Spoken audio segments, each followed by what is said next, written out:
Shalom. First and foremost, I want to give all praises, honor, and glory to Yahweh Ba'ashem Yahushai, Ba'ashem Ruchakwadash. I double honors to the apostles and elders of Great Millstone who rule well and teach well. And peace and blessings to the elect out there that's pushing this word in all truth and sincerity. I came across, this video and, it reminded me of, an account that happened in Acts. So I'm going to play the video first and then get the account. But, yeah, it's, yeah, it says Rhett nailed it, which this is what the guy's name is, I'm guessing. Coming from someone who grew up in a really religious conservative setting. YouTubers who have this big audience that has a lot of kids in it are causing these crises of faith to happen all over the place, right? And that in turn led to a lot of people talking about how churches and parents need to do a better job to train and educate young Christians to protect them from people like me and you, right? Yeah. I have an alternative theory about why so many young people are leaving the church, because they are leaving the church like never before. I mean it. I say this out of love and respect, because I do believe that there is hope for the church. Your kids are not leaving the church because you didn't train them enough. Your kids are leaving the church because you trained them well enough to develop a sense for truth and justice. You let them read the words of Jesus. Pause it right there. Because, Jesus isn't his name. His real name is Yahushai. Alright, and the Heavenly Father's real name is Yahweh. Alright, not God.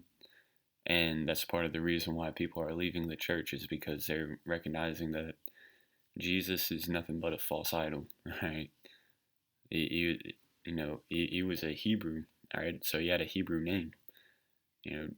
I hate saying it, but I hate using the name Jesus, but Jesus is a Greek title, and really the letter J wasn't invented until, late 1500s, early 1600s, so,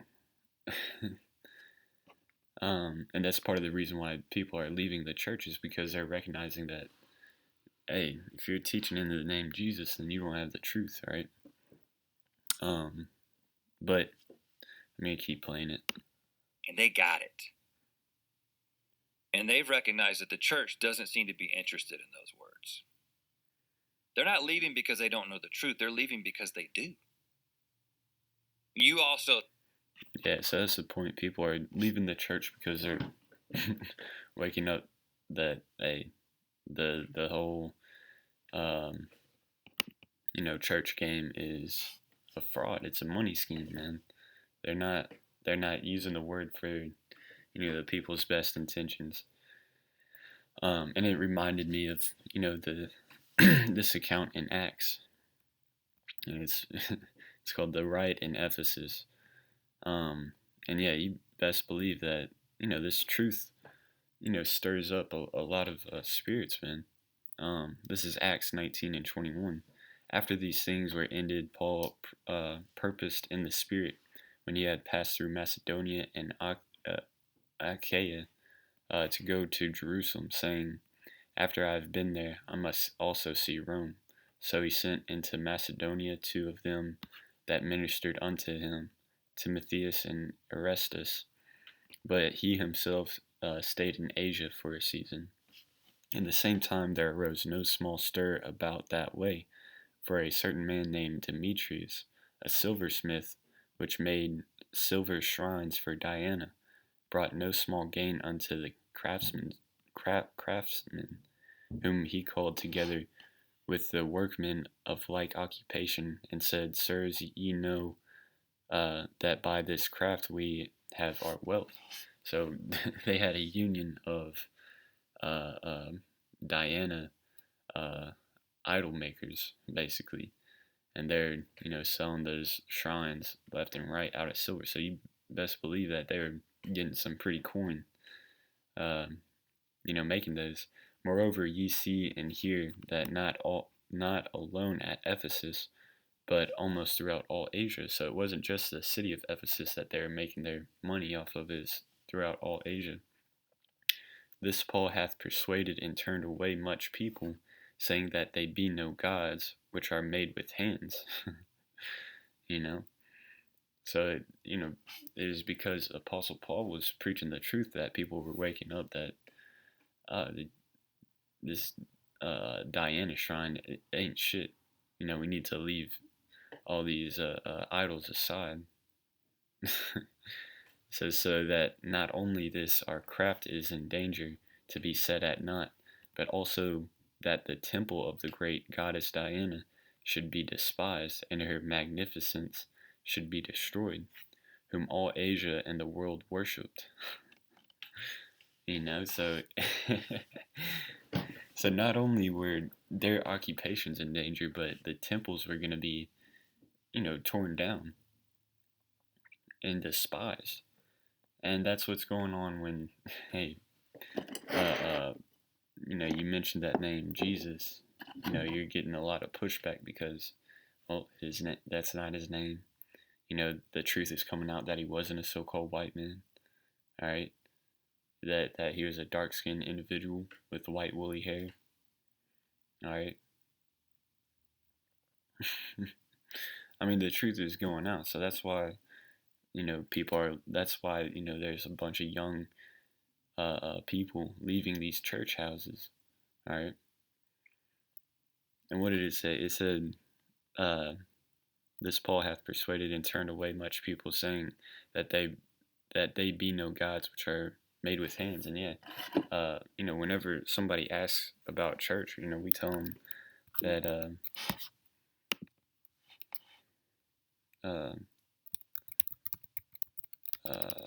we tell them. So I gotta gather my thoughts again.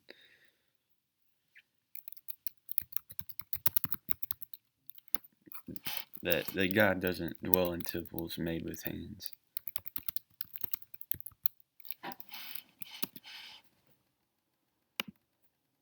Yeah, and this is the account that Paul was speaking that. This is Acts 7:48. It says, "Howbeit the Most High dwelleth not in temples made with hands, as saith the prophet, Heaven is my throne, and earth is my footstool. What house will ye build me, saith the Lord? Or what is the place of my rest?"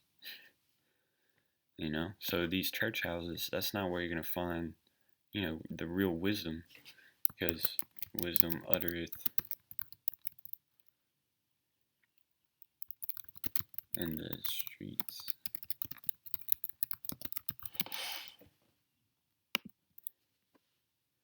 Yeah, this is Proverbs 1:20. It says, "Wisdom crieth without, she uttereth her voice in the streets. She crieth in the chief place of concourse, in the openings of the gates, in the city she uttereth her words. Saying, How long, ye simple ones, will ye love simplicity? And the scorners delight in their scorning, and fools hate knowledge." And that's what, men of the Lord are doing. They go out on the highways and byways, into heavy populated parts of, city, in major cities. And that's where we hold camp. And we put it up on the internet for everybody to see, And this is a commonly quoted scripture by, brothers, because, hey, you still have people stuck in that simple path, thinking that, hey, these church houses have the truth, but they don't, It says, "Turn you at my reproof. Behold, I will pour out my spirit unto you. I will make known my words unto you." That's what we're going out there for. We're trying to wake up the elect of Israel in the 1/3. We're trying to call them into the scriptures, man. We're trying to, wake them up on prophecies, because prophecies aren't being broke down in churches, right? Your church preachers and priests aren't telling you that the mark of the beast is the RFID chip. They're not telling you that World War III is on its way. They're not telling you that that you're an Israelite. They're not telling you who the Edomites are. And if they try to break it down, they're lying to you. That's why people are leaving the church. And it's not just it's not just Judites, man. It's not just the Catholic churches. It's not just the Baptist, Methodist church. No, it's people are leaving all churches, and it's all types of Israelites. All right, Israelites that look like dark-skinned individuals, that look like that consist of uh, the so-called Negroes, Latinos, and Native Americans, but also the Israelites that look like these other nations, man. They're waking up to this bullshit that they're being taught.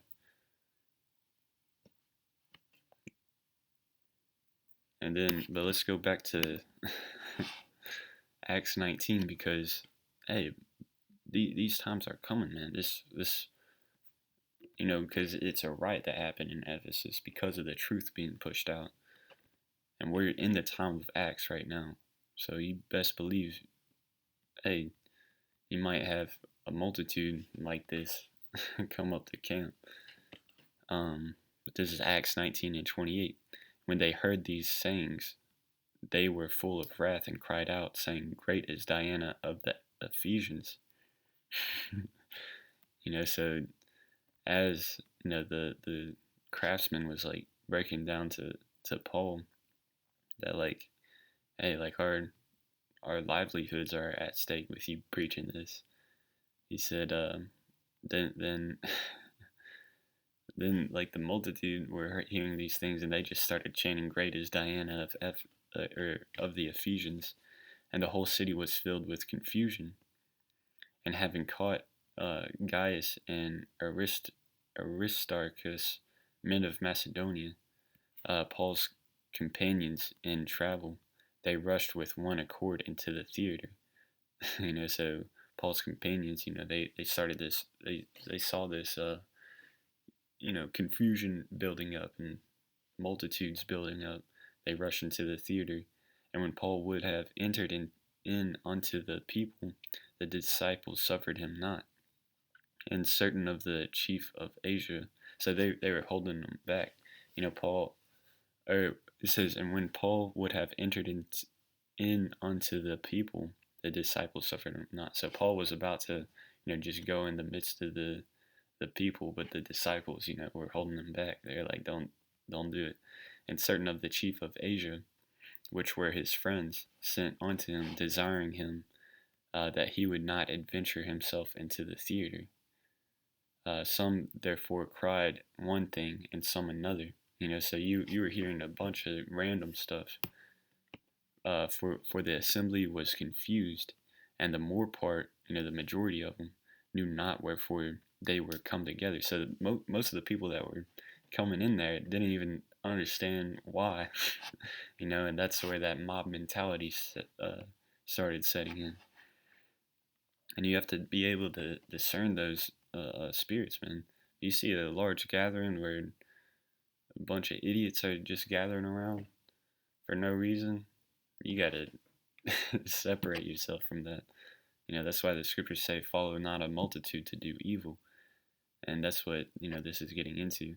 And they drew Alexander out of the multitude, the Jews putting him forward. And Alexander beckoned with the hand he would have made his defense unto the people. But when they knew that he was a Jew, all with one voice about the space of 2 hours cried out, "Great is Diana of the Ephesians."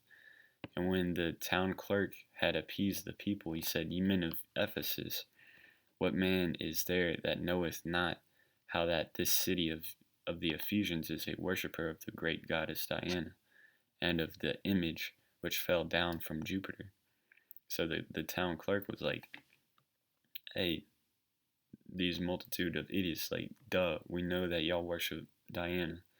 Like, chill out. It says, seeing then that these things cannot be spoken against, ye ought to be quiet, and to do nothing rashly." So he's like breaking down to him, is like, hey, look, they know y'all worship Diana. So there's nothing that they're gonna say against that. So don't do anything rashly. For ye have brought hither these men, which are neither robbers of churches, nor yet blasphemers of your goddess. Wherefore, if Demetrius and the craftsmen which are with him have a matter against any man, the law is open, and there are deputies. Let them implead one another. But if ye inquire anything concerning other matters, it shall be determined in a lawful assembly. For we are in danger to be called in question for this day's uproar, there being no cause whereby we may give an account of this concourse. And when he had thus spoken, he dismissed the assembly. So that was the Most High protecting his chosen. There's a whole multitude just assembled there, about to beat them, maybe even kill them. I mean, we see how mob mentalities work, man. Just riots breaking out just because there's a multitude of people. One person starts doing it, so they think that another can get away with it because there's too many of them to to stop them all. But man, that's far from the truth. Once that uproar dies down, they can start picking off individuals from that mob mentality. But and that's what the town clerk was breaking down to him. He's like, look, everybody's what do you say? For we are in danger to be called into question for this day's uproar. Yeah, they were all in danger to. Hey man, it's just funny. That's what it reminded me of, man. That little video. Yeah, people are leaving those churches, man. Waking up to the knowledge of Yahweh Bashem Shai. They see the crazy things that are going on around them. Let me get this too. Let me get 2nd Ezra 16. Because this is a prophecy that's happening now. This is 2nd Ezra 16. I'll start at 18. It says, the beginning of sorrows and great mournings, the beginning of famine and great death, the beginning of wars, and the powers shall stand in fear, the beginning of evils. What shall I do when these evils shall come? And those are the beginning of sorrows. I mean, we see little glimpses of it with, different protests, riots, and, rumors of wars going on. And, even this pandemic, and what else? Natural disasters too. People are like, this is just the beginning though. Behold, famine and plague, tribulation and anguish are sent as scourges for amendment. Amendment meaning a minor change or addition designed to improve a text, piece of legislation. So it's, let's go to Adam Online. And scourge, to scourge means like a whip used as an instrument of punishment, person or thing that causes great trouble. So all these things are sent as a punishment to make us better. Let me get that word, amendment. Betterment, improvement, correction, reformation. So all these natural disasters and things going on, these are supposed to be, sent from the Most High to let you know that, hey, you need to get your ass right. Just like how, the whipping belt and timeouts are used for for your punishment, to improve your behavior. Same thing with everything that's going on right now. But verse 20, it says, but for all these things they shall not turn from their wickedness, nor be always mindful of the scourges. Yeah, because one riot happens, and then, it dies down, and then, people are back to their same bullshit, back to their wicked ways. So they're not always mindful of the scourges. It's like a little child that gets his ass beat, but then, after he's done crying, he goes back and does whatever he does that deserved his whippings in the first place. That's how these people are. They see Texas snowstorm hit, but then once that snow melts away, they're back on their same bullshit. They don't take in consideration that, hey, maybe something's going on. Maybe, we did something wrong to upset the Most High. Verse 21, it says, Behold, victuals shall be so good, cheap upon earth, that they shall think themselves to be in a good case. And even then shall evils grow upon earth, sword, famine, and great confusion. That's a big one, great confusion. Multiplying, because you hear one story come out and you have like 20 different perspectives and motives of why, and theories of like why this happened. Look, at the end of the day, this is all the doings of Yahweh Bashem Al Shai. That eliminates all confusion. It's the Lord's doing this, and He's doing this because, and He's telling you to get right, before greater swords and famines and great confusion come. That's why, wisdom and knowledge shall be the stability of thy times. Isaiah 33:6. It says, And wisdom and knowledge shall be the stability of thy times, and strength of salvation. The fear of the Lord Yahweh through His Son Yahweh Shai is His treasure. Because when you fear the Lord, you're going to be constantly, watching for prophecies, meditating on the scriptures, meditating on the law to how to obtain, conduct yourself, thinking about all the prophecies coming to pass, so you don't get caught up in great confusion or swords or famines. For many of them that dwell upon earth shall perish of famine, and the other that escape the hunger shall the sword destroy. And the dead shall be cast out as a dung, and there shall be no man to comfort them. For the earth shall be wasted, and the cities shall be cast down. And I encourage, whoever's watching this, read on in 2nd Ezra 16. I'm going to wrap it up. 2nd Ezra 15 is also a good chapter to read, because it talks about, prophecies that are coming to pass, man. Right before your eyes. Yeah, Lord willing, this video is uplifting, and this is not taught in the church houses. These type of prophecies are not taught, because they're designed to keep you in confusion.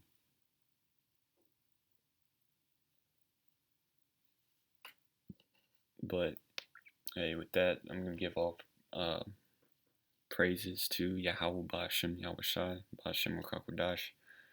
Again, double honors to the apostles and elders of Great Millstone, and peace and salutations to the elect out there. Shalom.